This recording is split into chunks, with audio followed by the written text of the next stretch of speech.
व्यवस्था और अराजकता, इनके बीच की लड़ाई तो हमेशा से चलती आई है।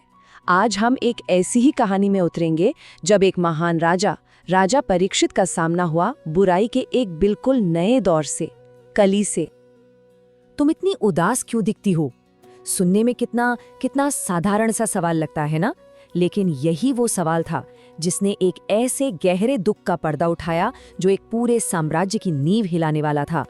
चलिए जानते हैं कि ये सवाल आखिर पूछा किसने और क्यों। अच्छा, उस दुख की जड़ तक पहुंचने से पहले ना, हमें उस राजा को जानना होगा जिसके राज में कहते हैं सब कुछ बिल्कुल सही था।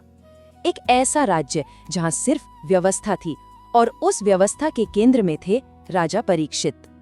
तो कौन थे ये राजा परीक्षित? जरा सोचिए, वो महान योद्धा अर्जुन के पोते थे और उन्हें गर्भ में ही खुद भगवान कृष्ण ने बचाया था। वो सिर्फ एक राजा नहीं थे, बल्कि एक महाभागवत थे, मतलब भगवान के एक महान भक्त जिनके हर एक काम में उनकी आस्था झलकती थी। उनका राजपाट इतना न्याय और समृद्धि से भरा था कि उन्होंने गंगा किनारे 3-3 बड़े अश्वमेध यज्ञ करवाए, जो उस दौर में शांति और शक्ति का सबसे बड़ा प्रतीक माने जाते थे। और जब भी वो अपने राज्य के दौरे पर निकलते थे ना, तो चारों तरफ लोग उनके महान पुरखों और भगवान कृष्ण की लीलाओं के गुणगान करते थे। मतलब एक एकदम आदर्श व्यवस्था थी जहां हर कोई खुश था, हर कोई संतुष्ट। पर सवाल ये है कि क्या ऐसी शांति हमेशा बनी रह सकती है? और बस यहीं से कहानी में एक जबरदस्त मोड़ आता है। इस एकदम परफेक्ट दिखने वाले राज्य के अंदर ऐसा कौन सा गहरा दुख था जो बस अब सामने आने ही वाला था? तो अब हम पहुंचते हैं उस सीन पर जहां राजा परीक्षित का सामना सीधे सीधे उस क्रूरता से होता है जो उनके शांत राज्य में धीरे धीरे अव्यवस्था का जहर घोल रही थी। राजा ने जो देखा उसने उन्हें अंदर तक हिलाकर रख दिया।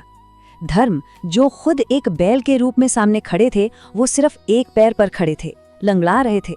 देखिए, धर्म के 4 पैर होते हैं, तप, पवित्रता, दया और सत्य। और 3 पैरों का टूटना ये साफ साफ दिखा रहा था कि दुनिया में धर्म अब बस खत्म होने ही वाला है। और उसी बैल के ठीक बगल में खुद पृथ्वी एक गाय के रूप में खड़ी थी और उसकी आंखों से आंसू बह रहे थे, मानो उसने अपना कोई बच्चा खो दिया हो। ये किसी जानवर का दुख नहीं था, ये हमारी धरती की अपनी पीड़ा थी। और तभी राजा को इस पूरी क्रूरता की वजह दिखी। एक नीच आदमी जो राजा का वेश धारण किए हुए था, वो उन बेबस बैल और गाय को बुरी तरह से पीट रहा था। ये एक ऐसा अन्याय था जिसे राजा परीक्षित कभी किसी भी कीमत पर बर्दाश्त नहीं कर सकते थे। तो आखिर इस भयानक पीड़ा की असली वजह क्या थी? इसका जवाब मिलता है पृथ्वी और धर्म के बीच हुई बातचीत से।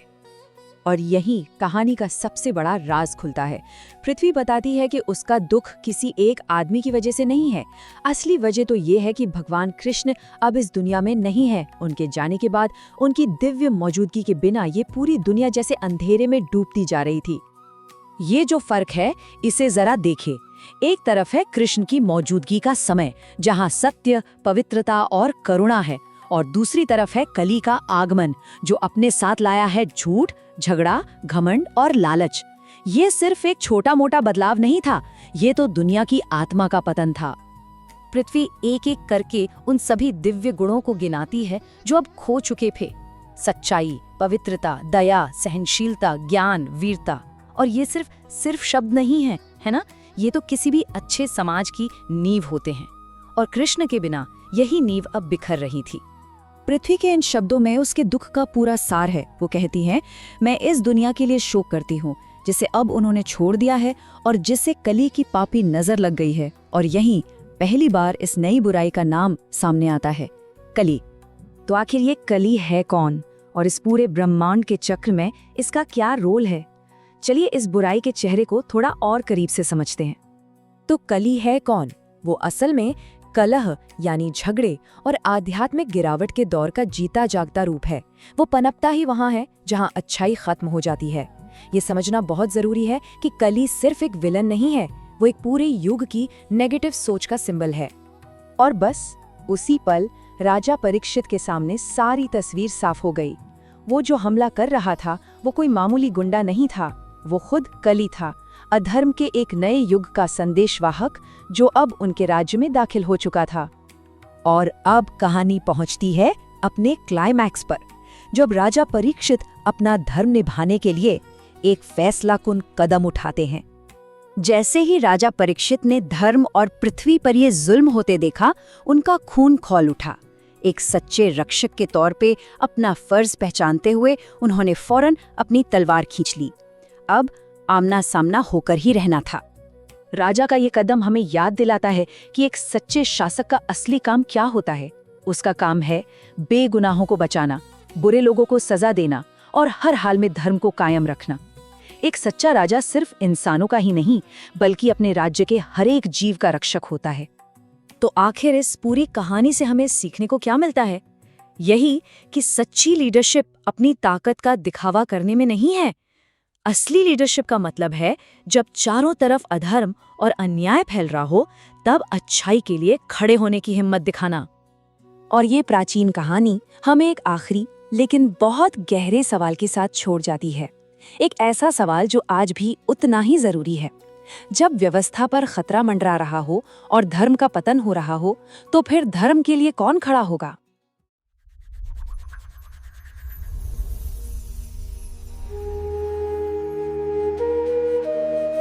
नमस्कार। आज हम श्रीमद् भागवत के एक बहुत ही दिलचस्प अध्याय की गहराइयों में उतर रहे हैं। प्रथम स्कंध का 16वां अध्याय। हाँ, और ये एक ऐसा अध्याय है जो एक आदर्श स्थिति से शुरू होकर एक बहुत ही कह सकते हैं सांकेतिक मोड़ पर पहुंचता है। बिल्कुल, हमारे पास स्रोत के रूप में पूरा अध्याय है और आज हम समझने की कोशिश करेंगे कि एक आदर्श राजा के शासन में भी अधर्म का प्रवेश कैसे होता है। और वो सामना एक शासक के सबसे बड़े इम्तिहान की कहानी बन जाता है। तो चलिए इस फैसिनेटिंग कहानी की परतें खोलना शुरू करते हैं। तो कहानी की शुरुआत होती है राजा परीक्षित से। स्रोत में उन्हें महाभागवत कहा गया है ना? हाँ, यानी भगवान के एक महान भक्त। वो अपने पूर्वजों की ही तरह श्रेष्ठ ब्राह्मणों से मिली शिक्षा के अनुसार शासन कर रहे थे। मतलब सब कुछ एकदम आदर्श। और कहानी उनके निजी जीवन का भी जिक्र करती है। उन्होंने उत्तर की पुत्री इरावती से विवाह किया, हाँ, और उनके 4 बेटे हुए, जिनमें जन्मेजय सबसे प्रमुख थे। ये एक तरह से उनके वंश की नींव को और पक्का करता है, जो आगे भी महाभारत की कहानी में एक अहम भूमिका निभाएगा। और उनका शासन सिर्फ प्रशासनिक तौर पर ही अच्छा नहीं था, बल्कि धार्मिक रूप से भी बहुत समृद्ध था। बिल्कुल। स्रोत में गंगा के किनारे 3 अश्वमेध यज्ञ करने का जिक्र है। हाँ। ये अश्वमेध यज्ञ उस जमाने में बहुत बड़ी बात हुआ करते थे। हाँ, ये किसी भी राजा के लिए उसकी संप्रभुता मतलब सॉवरेनिटी की चुरांट घोषणा होते थे। ये कहने जैसा था कि मैं चक्रवर्ती सम्राट हूँ। अच्छा। और इन यज्ञों में इतनी उदारता से दान दिया जाता था कि स्रोत कहता है देवता स्वयं आकर अपना हिस्सा लेते थे। वाह, तो ये दिखाता है कि परीक्षित का राज्य सिर्फ शक्तिशाली ही नहीं बल्कि समृद्ध और धर्मनिष्ठ भी था। बिल्कुल। तो सब कुछ इतना उत्तम चल रहा है, एक आदर्श राजा, एक समृद्ध राज्य, धर्म का पालन। फिर कहानी में वो मोड़ कैसे आता है जहां अधर्म का प्रवेश होता है? यही तो इस अध्याय का सबसे दिलचस्प पहलू है। क्योंकि सब कुछ ठीक चलने के बावजूद युग का प्रभाव रोका नहीं जा सकता। अपनी दिग्विजय यात्रा के दौरान राजा परीक्षित को एक चौंकाने वाला दृश्य दिखता है। एक व्यक्ति जो शूद्र के वेश में है, लेकिन उसने राजा के चिन्ह धारण कर रखे हैं। हाँ, और वो एक गाय और बैल के जोड़े को बेरहमी से अपने पैरों से मार रहा है। ये एक छोटी सी घटना पूरे युग के बदलाव का संकेत बन जाती है। और जब ये कहानी नैमिषारण्य में सुनाई जा रही थी, हाँ। तो इसे सुनकर शौनक ऋषि भी चौंक गए थे। उन्होंने सूत गोस्वामी से कुछ सवाल पूछे, है ना? हाँ, उन्होंने तुरंत पूछा कि राजा परीक्षित ने उस दुष्ट को दंड क्यों दिया? वो कौन था जो गाय को इस तरह प्रताड़ित कर रहा था? लेकिन उन्होंने एक शर्त भी रखी। हाँ, जो बहुत महत्वपूर्ण है। उन्होंने कहा कि ये कथा तभी सुनाना अगर इसका संबंध किसी भी तरह से भगवान कृष्ण की कथा से हो। ये तो एक बहुत ऊंची शर्त है। किसी भी और कहानी में उनकी कोई दिलचस्पी नहीं थी। ऐसा क्यों? क्योंकि उनके लिए कृष्ण कथा के अलावा बाकी सब कुछ एक तरह से समय की बर्बादी थी। अच्छा। स्रोत में एक बहुत मार्मिक श्लोक है जो कहता है कि कम उम्र वाले इंसानों का जीवन वैसे ही आधा नींद में निकल जाता है और बचा हुआ आधा दिन के व्यर्थ के कामों में। बिल्कुल। तो जो कीमती समय बचता है उसे हरि कथा के अलावा किसी और चीज में लगाना जीवन को व्यर्थ करना है। हजारों साल पहले समय की कीमत पर इतनी गहरी चिंता, ये सोचना ही कमाल है। आज हम टाइम मैनेजमेंट की बात करते हैं। और यहाँ शौनक ऋषि कह रहे हैं कि जीवन का सबसे अच्छा उपयोग है ईश्वर की लीलाओं को सुनना। ये सोचने वाली बात है कि हमारे लिए समय का सही उपयोग असल में क्या है। बिल्कुल, ये सिर्फ एक आध्यात्मिक दृष्टिकोण नहीं बल्कि जीवन में प्राथमिकताएं तय करने का एक तरीका भी है। तो चलिए वापस राजा परीक्षित पर आते हैं। जब उन्हें पता चला कि उनके राज्य में कली ने प्रवेश कर लिया है तो उनकी प्रतिक्रिया क्या थी? उनकी प्रतिक्रिया बहुत तेज और निर्णायक थी। उन्होंने तुरंत अपना धनुष बाण उठा लिया। मतलब कोई देरी नहीं की। नहीं, ये दिखाता है कि वे अधर्म को लेकर कितने सजग थे।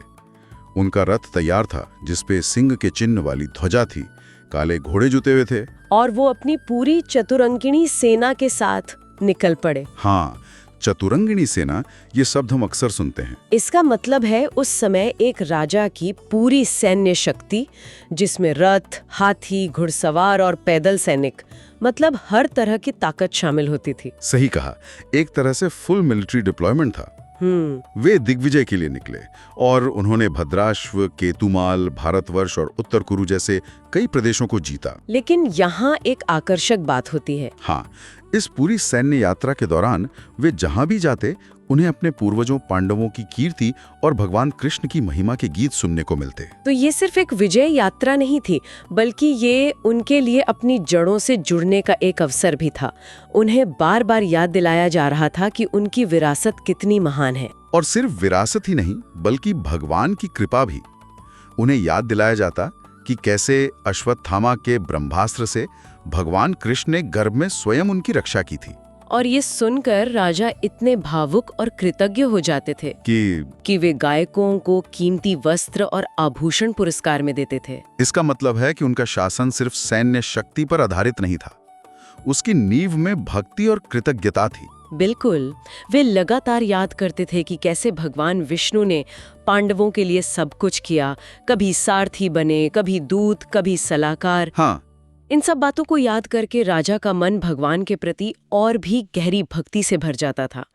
और इसी भक्तिपूर्ण मनस्थिति में उन्हें वो दृश्य दिखता है जो पूरी कहानी को एक आध्यात्मिक धरातल पर ले जाता है। और ये दृश्य वाकई चौंकाने वाला है। एक बैल जो सिर्फ एक पैर पर खड़ा है और एक रोती हुई गाय जो ऐसी लग रही है जैसे उसने अपना बच्चा खो दिया हो। हाँ, ये कोई सामान्य घटना नहीं है, ये गहरा प्रतीक है। इसका क्या मतलब हो सकता है? यह इस अध्याय का सबसे शक्तिशाली रूपक है। यहाँ धर्म को एक बैल के रूप में दिखाया गया है। अच्छा। माना जाता है कि सत्ययुग में धर्म के 4 पैर होते हैं: सत्य, शौच यानी पवित्रता, दया और तपस्या। और हर युग के साथ उसका एक पैर टूटता जाता है। बिल्कुल, कलयुग में माना जाता है कि 3 पैर टूट जाते हैं और सिर्फ सत्य का एक पैर बचता है, वो भी बहुत कमजोर। तो ये दृश्य असल में उस पूरे युग की नैतिक स्थिति का एक जीता जागता चित्र है। और वो गाय कौन है? वो गाय स्वयं पृथ्वी है, दुखी, पीड़ित और असहाय। और इन दोनों के बीच जो संवाद होता है वो कलयुग की शुरुआत की सबसे मार्मिक व्याख्या है। तो वे आपस में क्या बात कर रहे थे? धर्म बैल के रूप में पृथ्वी से उसकी उदासी का कारण पूछता है और उसके सवाल किसी डॉक्टर की तरह हैं जो एक बीमार समाज के लक्षणों का पता लगाने की कोशिश कर रहा हो। वो क्या क्या संभावनाएं जताता है? वो एक के बाद एक कई गहरे सवाल पूछता है। पहला, क्या तुम इसलिए दुखी हो कि मेरे यानी धर्म के 3 पैर टूट गए हैं और मैं सिर्फ एक पैर पर खड़ा हूँ? फिर वो पूछता है, या इसलिए कि अब तुम्हारे ऊपर शूद्र राजा शासन करेंगे जो धर्म का पालन नहीं करते? ये सवाल तो सीधे सीधे समाज की नैतिक और राजनीतिक स्थिति पर टिप्पणी कर रहे हैं। हाँ, और ये सूची आगे बढ़ती है। वो पूछता है, क्या देवताओं को यज्ञों का भाग नहीं मिल रहा? क्या अकाल पड़ रहा है? क्या स्त्रियों और बच्चे सुरक्षित हैं? क्या ब्राह्मणों को सताया जा रहा है? बिल्कुल। या क्या शासक वर्ग ही कली के प्रभाव में आकर प्रजा का दमन कर रहा है? ये एक तरह से एक टूटते हुए समाज का पूरा एक्सरे है। और इन सब सवालों के बाद एक सबसे मार्मिक सवाल आता है ना? हाँ, अंत में वो मूल कारण पर आता है। वो पूछता है, हे धरती, क्या तुम भगवान श्री हरि के चले जाने से दुखी हो? क्या तुम्हें उनके उन लीलाओं की याद आ रही है जिन्होंने तुम्हारे ऊपर से बड़े बड़े भार उतार दिए थे? हाँ, ये सवाल इस पूरी उदासी को एक बहुत ही व्यक्तिगत दुख में बदल देता है, भगवान के जाने का दुख। तो पृथ्वी इन सवालों का क्या जवाब देती है? क्या वो बताती है कि असली समस्या क्या है? उसका जवाब बहुत गहरा है। वो कहती है, हे धर्म, तुम तो सब कुछ जानते हो, तुम मुझसे वही पूछ रहे हो जिसका कारण तुम स्वयं हो। अच्छा। फिर वो कहती है कि भगवान कृष्ण नहीं थे जिनकी वजह से तुम्हारे चारों पैर सत्य, शौच, दया और क्षमा स्थापित थे और संसार में सुख था। और इसके बाद वो भगवान कृष्ण के गुणों की एक बहुत लंबी सूची गिनाती है। बिल्कुल। और ये सिर्फ एक सूची नहीं है, ये सिर्फ एक व्यक्ति की प्रशंसा नहीं है। पृथ्वी उन सभी आदर्शों का शोक मना रही है जो कृष्ण के साथ ही चले गए। हाँ, श्लोक 26 से 29 तक गुणों की एक ऐसी सूची है जो किसी भी आदर्श समाज की नींव हो सकती है, जैसे सत्य, पवित्रता, दया, क्षमा, त्याग, संतोष, सरलता, मन और इंद्रियों पर नियंत्रण, समता। ये तो गुणों का एक पूरा नैतिक ब्रह्मांड है। ऐसा लगता है जैसे पृथ्वी सिर्फ एक व्यक्ति को नहीं बल्कि जीने का एक पूरा तरीका खोने का शोक मना रही है। आपने बिल्कुल सही पकड़ा। वो आगे गिनाती है ज्ञान, वैराग्य, ऐश्वर्य, शौर्य, तेज, बल, कीर्ति, और कहती है कि ये सारे गुण जिन्हें पाने के लिए बड़े बड़े लोग तरसते हैं, वे भगवान में स्थायी रूप से निवास करते थे। पृथ्वी का दुख ये है कि उन गुणों के सागर श्रीनिवास ने इस लोक को छोड़ दिया है और अब उनकी जगह ले ली है कली ने। हाँ, पृथ्वी कहती है कि अब इस पर पापी कली की कुदृष्टि पड़ गई है। इसलिए वो ना केवल अपने लिए बल्कि धर्म, देवताओं, ऋषियों, साधुओं और समाज के हर वर्ग के लिए शोक कर रही है। वो इस बात का भी जिक्र करती है कि कैसे भगवान के चरण चिन्हों से वो सुशोभित थी। हाँ, वो याद करती है कि कैसे देवी लक्ष्मी, जिनकी कृपा पाने के लिए ब्रह्मा जैसे देवता भी तपस्या करते हैं, उन्होंने भी अपना निवास यानी कमलवन छोड़कर भगवान के चरणों की सेवा करना चुना। और पृथ्वी कहती है कि मेरा पूरा शरीर भगवान के उन चरण चिन्हों से सजा था जिन पर ध्वजा, वज्र, अंकुश और कमल के निशान थे। बिल्कुल, इन्हीं की वजह से मुझे इतना ऐश्वर्य मिला था और भगवान ने उसका भार हल्का किया था। हाँ, असुर राजाओं की सैकड़ों अक्षौहिणी सेनाओं का नाश करके। एक अक्षौहिणी सेना बहुत विशाल होती थी, जिसमें हजारों रथ, हाथी, घोड़े और लाखों पैदल सैनिक होते थे। पृथ्वी कहती है कि भगवान ने अपनी शक्ति से ये बोझ उतारा था। और उसका विलाप एक बहुत ही व्यक्तिगत और भावनात्मक सवाल पर खत्म होता है। हाँ, वो पूछती है, उस पुरुषोत्तम का विरह कौन सह सकता है जिनकी प्रेम भरी मुस्कान और मीठी बातों ने मानिनी गोपियों का भी मान हर लिया था। ये कृष्ण के जाने के बाद की दुनिया का एक बहुत ही मार्मिक चित्रण है। ये सिर्फ एक देवता का जाना नहीं है, ये प्रेम, सौंदर्य और आनंद के स्रोत का चले जाना है। तो एक तरफ ये इतना गहरा, ब्रह्मांडीय और दुख भरा संवाद चल रहा है धर्म और पृथ्वी के बीच, और ठीक उसी समय उस कहानी का मानवीय पात्र राजर्षि परीक्षित सरस्वती नदी के तट पर उसी स्थान पर पहुंच जाते हैं। ये तो किसी फिल्म के सीन जैसा है। एक तरफ युग के पतन का प्रतीक, दुखी पृथ्वी और लंगड़ा धर्म, और दूसरी तरफ एक धर्मनिष्ठ राजा का आगमन, जो शायद इस स्थिति को बदलने की शक्ति रखता है। अध्याय ठीक इसी नाटकीय मोड़ पर हमें छोड़ जाता है। तो आज की इस चर्चा में हमने देखा कि कैसे एक आदर्श राजा का धर्म सिर्फ कानून व्यवस्था बनाए रखना नहीं है, बल्कि धर्म की रक्षा करना भी है। हाँ, और हमने धर्म और पृथ्वी के इस शक्तिशाली रूपक के माध्यम से समझा कि एक समाज का नैतिक पतन कैसे होता है और उसका मूल कारण क्या है। बिल्कुल, ये अध्याय हमें यह भी दिखाता है कि भौतिक समृद्धि का आधार आध्यात्मिक और नैतिक मूल्य है, और यहाँ उन सभी मूल्यों को भगवान कृष्ण का साक्षात स्वरूप माना गया है। उनकी अनुपस्थिति में ये मूल्य कमजोर होने लगते हैं और तभी कली को समाज में प्रवेश करने का अवसर मिलता है। ने का नहीं, बल्कि उन सभी गुणों के जाने का है जो उनके साथ थे। बिल्कुल सही। और ये हमें एक बहुत बड़े सवाल के साथ छोड़ जाता है। जब धर्म एक पैर पर खड़ा हो और पृथ्वी आंसू बहा रही हो, तब एक शासक की असली परीक्षा क्या होती है।